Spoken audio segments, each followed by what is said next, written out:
Portugal qualified ആയിട്ടുണ്ടെന്ന്. പക്ഷേ അവരുടെ എതിരാളി ആരാണെന്നൊക്കെ തീരുമാനിക്കണമെങ്കിൽ ഗ്രൂപ്പിലെ സ്ഥാനം 1-2 എന്നുള്ളത് തീരുമാനിക്കണം. കൊളംബിയയാണ് എതിരാളികൾ. കൊളംബിയക്കെതിരെ പോർച്ചുഗൽ പാടുപെടുമോ? കാരണം കൊളംബിയ നന്നായിട്ട് ഫിസിക്കൽ ഗെയിമൊക്കെ കളിച്ച് പണ്ട് നെയ്മറെ ഹോസ്പിറ്റലിലാക്കിയ ടീമാണ് അവർ. നന്നായിട്ട് കളിക്കും. 1994 അനുഭവം ഉണ്ടായിരുന്നു. 1994 കൊളംബിയൻ ടീം നല്ല സാധ്യത കളിപ്പിടിക്കുന്ന ടീമാണ്. അതിൽ നമ്മൾ എസ്കോബാറിന് ഓൺ ഗോൾ വന്നിട്ട് വന്നിരുന്ന നല്ല ടീമായിരുന്നു. പിന്നെ ശേഷം കൊളംബിയ ആസ്പ്രില്ല എന്ന് പറഞ്ഞ ഒരു സ്ട്രൈക്കറൊക്കെ ഉണ്ടായിരുന്നു. അങ്ങനെ നല്ല ടീം, കൊളംബിയക്ക് നല്ല ടീം ഉണ്ടായിരുന്ന ടൈമൊക്കെ ഉണ്ടായിരുന്നു. അത് ഇങ്ങനെ ടീമൊക്കെ ഉണ്ടായിരുന്നു കൊളംബിയ. എന്തായാലും എസ്പെഷ്യലി ഇപ്പോൾ യൂറോപ്പിൽ വന്ന് കളിക്കുന്നതിന് കഴിഞ്ഞ യൂറോപ്പ് 2018 നമ്മൾ കൊളംബിയ നല്ല രീതിയിൽ കളിച്ചതായിരുന്നു. അന്ന് ബ്രസീലിനായിട്ടാണ് അന്ന് പുറത്താകുന്നത്. 14 അത് 2014 നെയ്മറെ അവസാനം സുനിക കാലുമുട്ട് കയറ്റി പരിക്ക് പറ്റി. അതെ. അപ്പൊ എന്തായാലും നമ്മള് നല്ല ടീം ഉണ്ടെങ്കിൽ, നല്ല കളിക്കുന്നുണ്ടെങ്കിൽ, കോൺഫിഡൻസ് കളിക്കുന്നുണ്ടെങ്കിൽ, ഇപ്പൊ യൂറോപ്പിലായിരുന്ന ലാറ്റിൻ അമേരിക്കയിലൊക്കെ കളിക്കുന്ന ഒരു ടീമാണ് കൊളംബിയ. ഇപ്രാവശ്യം നല്ല ഫോമിലാണ്, നല്ല ടീം, നല്ല ഫോമിലാണ്, നന്നായിട്ട് നല്ല കളിക്കുന്നുണ്ട്. കളികളൊക്കെ വിജയിച്ചിട്ട് ആണ് വരുന്നത്. അപ്പോൾ പോർച്ചുഗലിനെ സംബന്ധിച്ചിടത്തോളം കൊളംബിയ എന്ന് പറയുന്നത് ഒരു മഹാമൂര് തന്നെ വിജയിക്കുന്ന കാര്യത്തിൽ എനിക്ക് തോന്നുന്നത്.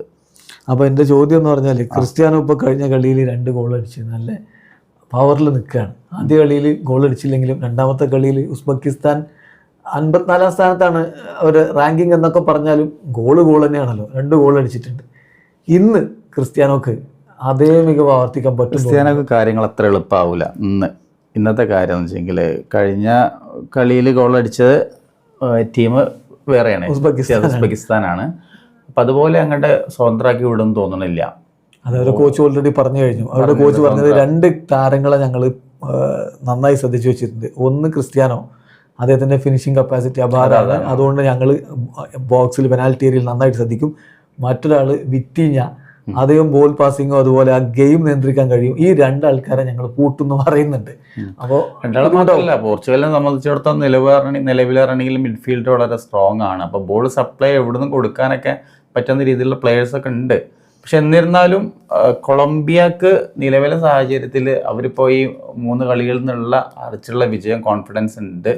അപ്പോൾ 2 കളി സോറി, മൂന്നാമത്തെ കളി, ഓക്കെ, 2 കളിയിൽ നിന്നുള്ള വിജയമുണ്ട്. അതേപോലെ തന്നെ അപ്പോൾ പോർച്ചുഗലിനെതിരെ ഒന്നുകൂടി ഒരു അഡ്വാൻറ്റേജ് കൊളംബിയക്ക് തന്നെയാണ്.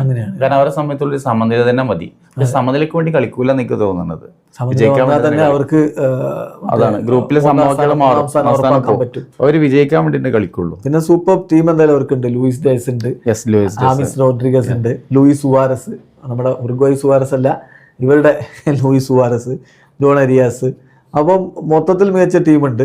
പിന്നെ ഡിഫൻസിലൊക്കെ ആണെങ്കിൽ ഇപ്പോൾ ലുക്കുമി, അവരുടെ സെൻറ്റർ ബാക്ക് എന്ന് പറയുണ്ടായി. പോർച്ചുഗൽ എന്ന് പറഞ്ഞാൽ ഡേഞ്ചറസ് ടീമാണ്. അത് ക്രിസ്ത്യാനോ ഉള്ളത് കൊണ്ട് മാത്രം ഡേഞ്ചറസ് ആകുന്നതല്ല. അവർക്ക് ഒരുപാട് മികച്ച താരങ്ങളുണ്ട്, നല്ല ടാലൻറ്റുള്ള ടീമാണ്. പക്ഷേ ഞങ്ങൾ നന്നായിട്ട് പ്രിപ്പയർഡാന്ന് പറയുന്നുണ്ട്. അതാണ്. അപ്പം നന്നായിട്ട് പണി കൊടുക്കാൻ സാധ്യതയുണ്ട്. തീർച്ചയായിട്ടും. എനിക്ക് തോന്നുന്നു പോർച്ചുഗൽ ക്രിസ്ത്യാനോ ഉള്ളപ്പോൾ എപ്പോഴാണ് ഡേഞ്ചറസ് ആകുന്ന വെച്ചെങ്കിൽ, ക്രിസ്ത്യാനോയുടെ കളി കളിക്കണം. അപ്പോഴാണ്, അതല്ലെങ്കിൽ ആ ഫിനിഷിങ് പാടാൻ മുമ്പ് കാണിക്കുമ്പോഴാണ്. ഫോം ഇല്ല എന്നുണ്ടെന്നുണ്ടെങ്കിൽ സ്വാഭാവിക മൊത്തത്തിലെ കളിയെ ബാധിക്കും. അത് സ്വാഭാവികമായിട്ട് ബാധിക്കുന്നുണ്ട് എന്നുള്ളതാണ്. കാരണം അപ്പോൾ അവിടെ ക്രിസ്ത്യാനോട് ഐസൊലേറ്റ് ചെയ്യപ്പെടും. മറ്റുള്ള പ്ലേയേഴ്സൊക്കെ നല്ല രീതിയിൽ ആ സിങ്ക് വരുന്നില്ലെങ്കിലാണ് പറയുന്നത്. ഫസ്റ്റ് കളി കണ്ട പോലെ അങ്ങനത്തെ രീതിയിലാണ് വരിക. നേരെ മറിച്ച് ക്രിസ്ത്യാനോ അവിടുന്ന് ആ ടീമിൽ നിന്ന് മാറി നിൽക്കുകയാണെങ്കിലും നന്നായിട്ട് കളിക്കാൻ പറ്റുമെന്ന് എനിക്ക് തോന്നുന്നത്. അപ്പൊ ഏകദേശം ഒരേപോലുള്ളതാണ്. വരികയാണെന്നുണ്ടെങ്കിൽ അവർക്ക് ടീമായിട്ട് നല്ല രീതിയിൽ വളരെ ഒരു റാപ്പോട് കൂടിയിട്ട് കളിക്കാൻ പറ്റും എന്ന് തോന്നുന്നത്. ക്രിസ്ത്യാനോക്ക് വരുമ്പോൾ ഇവരോടൊപ്പം ആക്ച്വലി ക്രിസ്ത്യാനോയും ഉയരണം. ആ രീതിയിലേക്ക് വരികയാണെന്നുണ്ടെങ്കിൽ, അതായത് എന്താണ് മൂപ്പരുടെ റോൾ, എന്താണ് ഇപ്പൊ നിലവിലുള്ളത്, ഫിനിഷ് ചെയ്യാന്നുള്ള ആ രീതിയിലേക്ക് വരികയാണെന്നുണ്ടെങ്കിൽ മറ്റുള്ള പ്ലേയേഴ്സിനൊക്കെ ബോൾ സപ്ലൈ ചെയ്യാനുള്ള കോൺഫിഡൻസ് ഉണ്ടാവും എന്നുള്ളതാണ്. അത് അങ്ങനെ ഇല്ല എന്നുണ്ടെങ്കിൽ, ഇപ്പോൾ നമ്മൾ ഫസ്റ്റ് ഹാഫിൽ ഇപ്പോൾ കഴിഞ്ഞ കളിയിൽ കണ്ട അതേപോലെ തന്നെയാണ് പ്ലേയേഴ്സിന് കൊടുത്ത, അതേപോലെ തന്നെ ക്രിസ്ത്യാനോ അതേപോലെ തന്നെ അത് നല്ല ചെയ്തുന്നില്ല. പക്ഷെ സെക്കൻഡ് ഹാഫിലേക്ക് പിന്നെ വന്നപ്പോൾ ക്രിസ്ത്യാനോയുടെ വേറെ രീതിയിലേക്ക് വന്നത് ഒന്ന് ഡൗൺ ആയിപ്പോയി. പല ഗോളുകൾ ഹാട്രിക് അടിക്കാവുന്ന പല ഗോളുകളും സംസാരിച്ചത്. അതാണ് ഒരു 60 മിനിറ്റോ ഒക്കെ അല്ലെ മാക്സിമം ക്രിസ്ത്യാനോ 60 മിനിറ്റിൽ പിൻവലിക്കണം എന്ന് പറയുന്നത് അതുകൊണ്ടാണ്.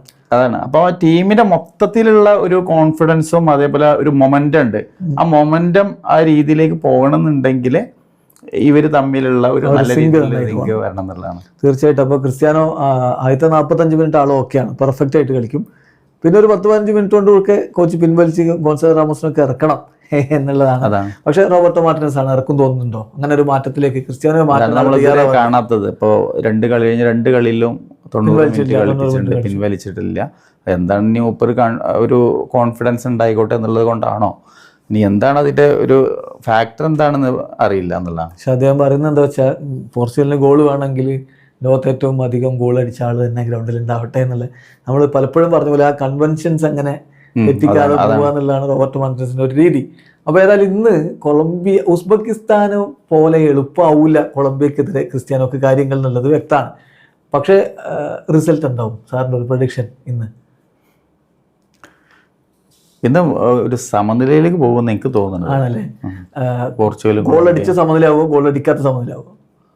ഗോൾ അടിച്ച സമനില ഉണ്ടാവാം, ചിലപ്പോൾ ഒരു 1-1 സമനിലൊക്കെയാണ് എനിക്ക് തോന്നുന്നു. Cristiano goal അടിക്കുമോ?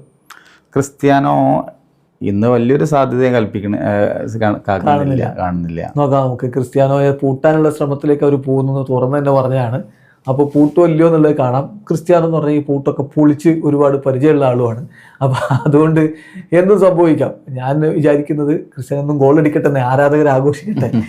ഏതായാലും പോർച്ചുഗലിനെ സംബന്ധിച്ചിടത്തോളം ഇന്നിപ്പം റിസൾട്ട് എന്തായാലും ഓൾറെഡി റൗണ്ട് ഓഫ് 32 ഉറപ്പാക്കിയിട്ടുണ്ട് എന്നുള്ളത് ഒരു സമ്മർദ്ദം ഇല്ലാതെ കളിക്കാൻ സഹായകരമാവും എന്ന് തന്നെ കരുതാം. ഏതായാലും നമ്മൾ റൗണ്ട് ഓഫ് 32ലേക്ക് ഉള്ള ഒരുക്കങ്ങളുടെ മുമ്പായിട്ടുള്ള ഒരു മത്സരങ്ങളുടെ രൂപത്തിലൊക്കെ ഇന്നത്തെ കളി കണ്ടാൽ മതി.